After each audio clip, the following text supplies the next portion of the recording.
Hello students, मैं नीरज श्रीवास्तव, आप सभी का MNBCC में स्वागत है। आज हम लोग पढ़ेंगे क्लास 10th का भूगोल, जिसका नाम है पाठ का भूमि संसाधन एवं मृदा।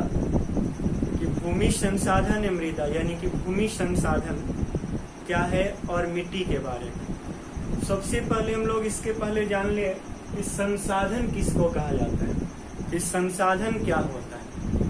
तो संसाधन सबको मालूम होगा, ऐसे हम लोग जान ले कि संसाधन है क्या।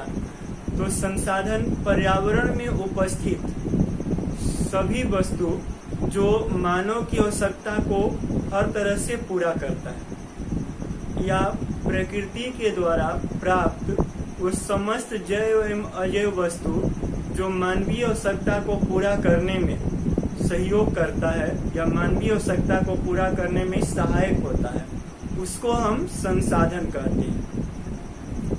संसाधन एक कलम को भी, एक मार्कर को भी संसाधन कह सकते हैं। ये संसाधन तभी हो सकता है जब हम इसका लिखने में उपयोग करेंगे, और जब इसको हम बंद करके रख दिए, जब तक इसे लिख रहे हैं तब तक ये संसाधन है, लेकिन जब इसे हम बंद करके रख दिए तो ये संसाधन है। यानी कि वैसी वस्तु जो हमारे जीवन के उपयोग में आती है उसको हम संसाधन कहते हैं। किसी भी देश की जनसंख्या भी संसाधन होती है।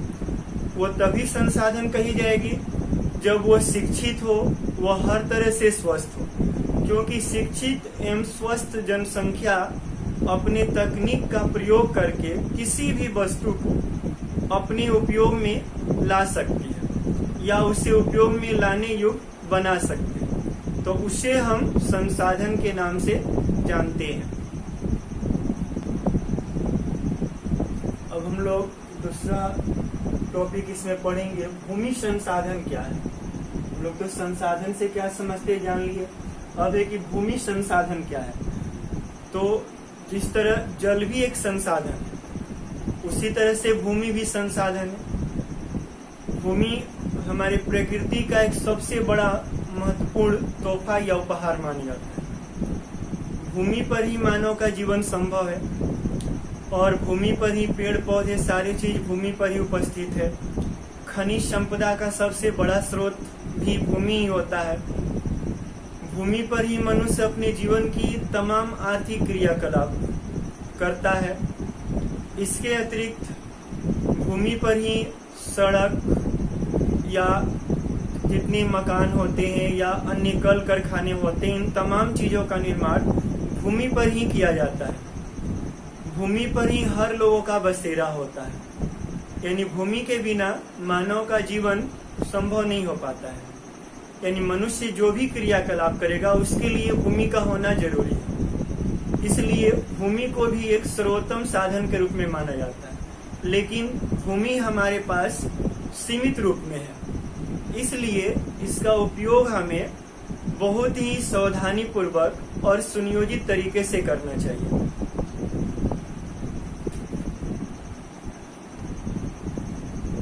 अगला टॉपिक हम लोग पढ़ेंगे, मृदा का निर्माण कैसे हुआ है। मृदा यानी कि मिट्टी। जिस तरह से जल संसाधन है, भूमि संसाधन है, उसी तरह से मृदा भी हमारे जीवन का एक महत्वपूर्ण अंग या हिस्सा माना जाता है।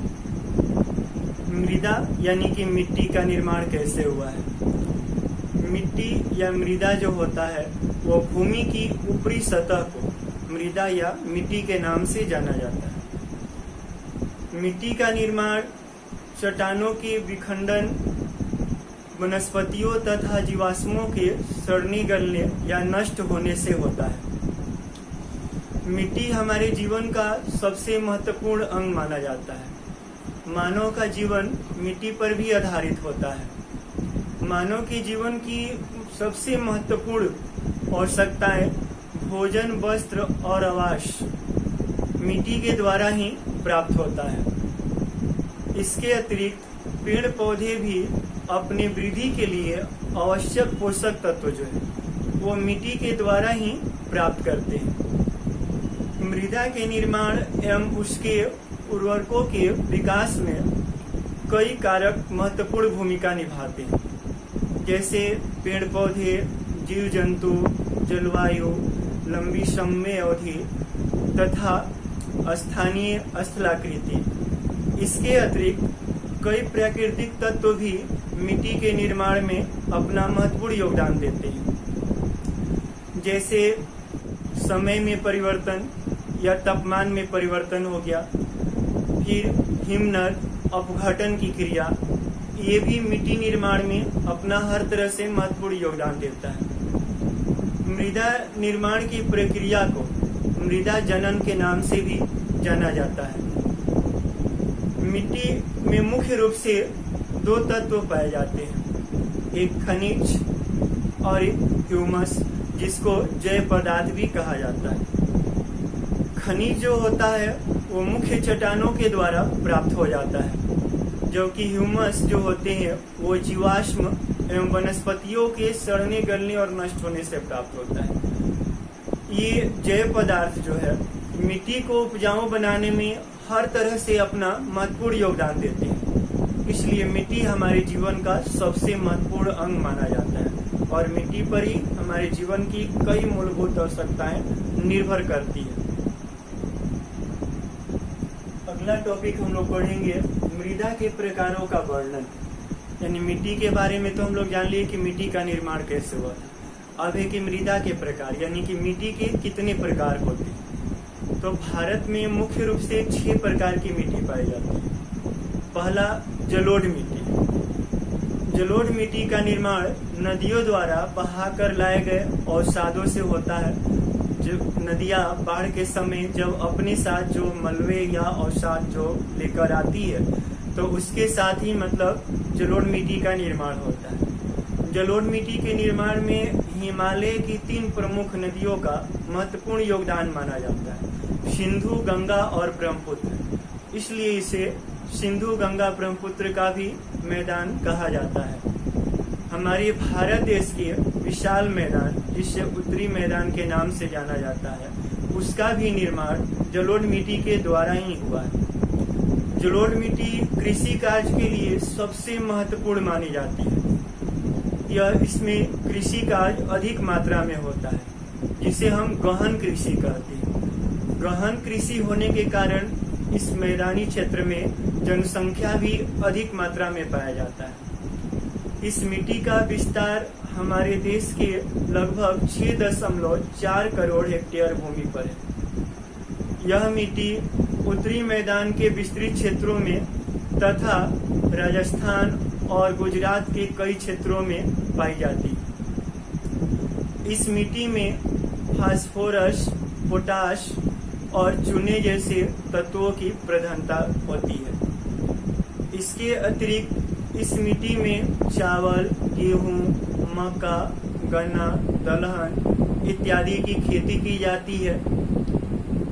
यह मिट्टी मुख्य रूप से 2 प्रकार की होती है, एक नवीन जलोढ़ मिट्टी और एक पुरातन जलोढ़ मिट्टी, यानी पुरानी जलोढ़ मिट्टी। नवीन जलोढ़ मिट्टी को खादर के नाम से जाना जाता है, जबकि पुरानी जलोढ़ मिट्टी को बांगर के नाम से जाना जाता है। नवीन जलोढ़ मिट्टी में जो होता है महीन कण पाए जाते हैं, यानी कि इसमें कंकड़, बजरी या पत्थर की मात्रा नहीं होती है, जबकि पुरातन जलोढ़ मिट्टी में कंकड़, बजरी की मात्रा अधिक होती है।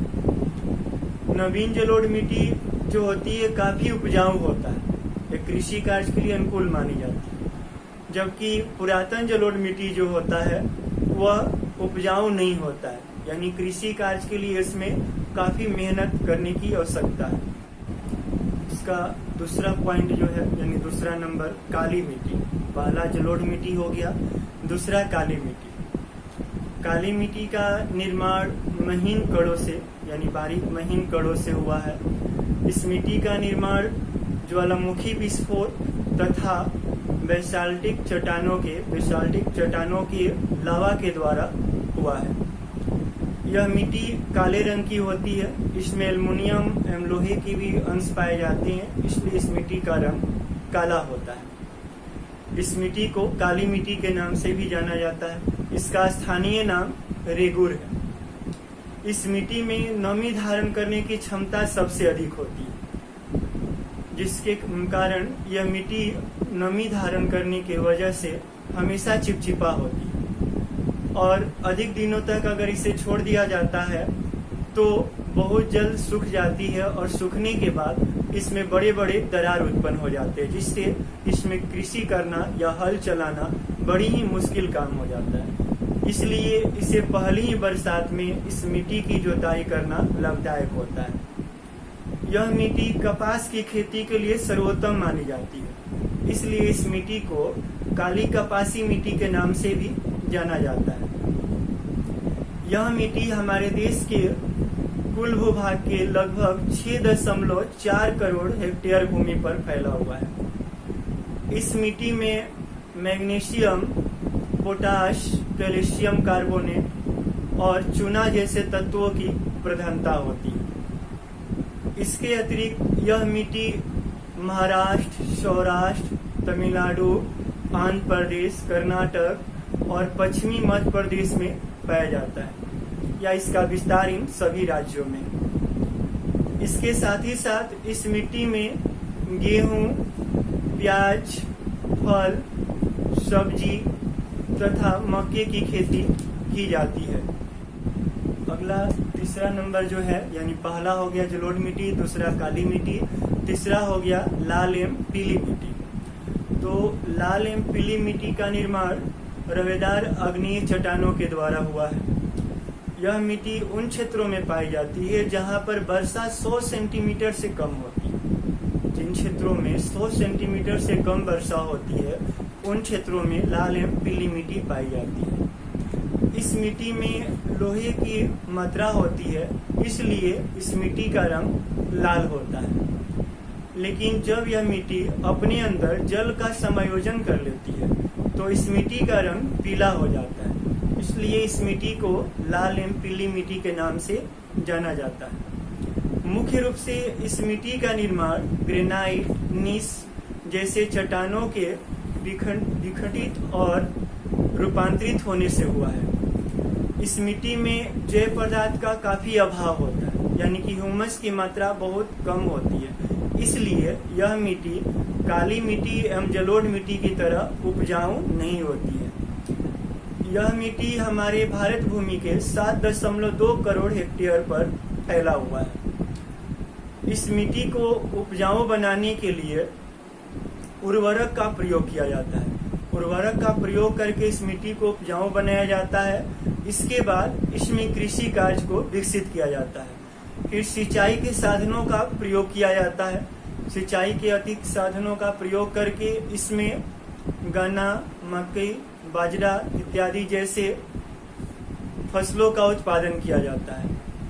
यह मिट्टी हमारे भारत के कई राज्यों में पाई जाती है, यानी जैसे महाराष्ट्र, उड़ीसा, कर्नाटक, गोवा, छत्तीसगढ़, असम और मेघालय के पठार में यह मिट्टी और छोटा नागपुर के पठारों में भी यह मिट्टी पाई जाती है। नंबर 4, यानी हम लोग शुरू से फिर रिपीट करते हैं। हम पहला जलोढ़ मिट्टी, दूसरा काली मिट्टी, तीसरा लाल एवं पीली मिट्टी और चौथा हो गया लेटेराइट मिट्टी। तो लेटेराइट मिट्टी की उत्पत्ति जो है ग्रीक भाषा के लेटर से हुआ है। लेटेराइट मिट्टी की उत्पत्ति ग्रीक भाषा के लेटर शब्द से हुआ है, जिसका अर्थ ईंट होता है। यह मिट्टी उन क्षेत्रों में पाई जाती है जहां पर अधिक तापमान और अधिक वर्षा होती है। अर्थात जिन क्षेत्रों में अधिक तापमान और अधिक वर्षा होती है उन क्षेत्रों में यह लेटेराइट मिट्टी पाई जाती है।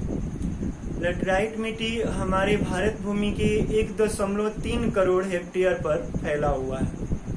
इस मिट्टी में ह्यूमस की मात्रा 9 के बराबर होती है, यानी कि यह मिट्टी उपजाऊ नहीं होती है, बिल्कुल ही उपजाऊ नहीं होती है, क्योंकि इस मिट्टी अधिक तापमान वाले क्षेत्र में पाया जाता है। तो अधिक तापमान होने के कारण जैविक पदार्थ को अपघटित करने वाले जो बैक्टीरिया होते हैं वह पूरी तरह से नष्ट हो जाती है, जिससे मिट्टी उपजाऊ नहीं हो पाती है। इसलिए इस मिट्टी में ह्यूमस की मात्रा 9 के बराबर होती है। और यह मिट्टी का विस्तार जो है केरल, कर्नाटक, असम और आंध्र प्रदेश के पहाड़ी क्षेत्रों में अधिक पाया जाता है। इसके साथ इस मिट्टी में भी मतलब सिंचाई के साधन और उर्वरकों का प्रयोग करके फसलों का उत्पादन किया जा सकता है। यह मिट्टी भी ज्वार, बाजरा और काजू की खेती के लिए विख्यात माना जाता है, यानी कि इस मिट्टी में काजू की खेती अधिक मात्रा में होती है। तमिलनाडु और कर्नाटक जैसे राज्यों में काजू की खेती इस मिट्टी में की जाती है। पांचवा, पर्वतीय मृदा। इसका नाम ही है पर्वतीय मृदा।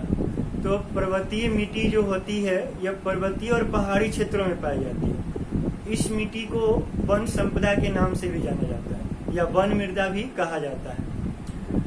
यह मिट्टी जो होती है अरुणाचल प्रदेश, जम्मू कश्मीर, हिमाचल प्रदेश जैसे राज्यों में मतलब पाया जाता है। यह मिट्टी ज्यादा उपजाऊ नहीं होती और मिट्टी नवीन मिट्टी का रूप होता है, इसलिए यह मिट्टी जो होती है प्रकृति के बेमेल रूप होता है, यानी कि हर जगहों पर अलग अलग रूपों में पाया जाता है। नंबर 6, मरुस्थलीय मिट्टी। तो मरुस्थलीय मिट्टी जो होती है वो मरुस्थलीय इलाका में पाई जाती है, यानी कि होता है जो क्षेत्र शुष्क एवं अर्ध शुष्क होता है उन क्षेत्रों में मरुस्थलीय मिट्टी पाई जाती है। यह मिट्टी जो होती है पश्चिमी राजस्थान क्षेत्र में पाई जाती है। इसके अतिरिक्त गुजरात, दक्षिणी हरियाणा इत्यादि राज्यों में भी इस मिट्टी का विस्तार पाया जाता है। यह मिट्टी में रेत की मात्रा अधिक होती है। यह मिट्टी अधिक उपजाऊ नहीं होती है। यह मिट्टी कृषि योग्य नहीं होती है। इसमें सिंचाई के साधनों का विकास करके इसमें भी कृषि कार्य किया जा सकता है।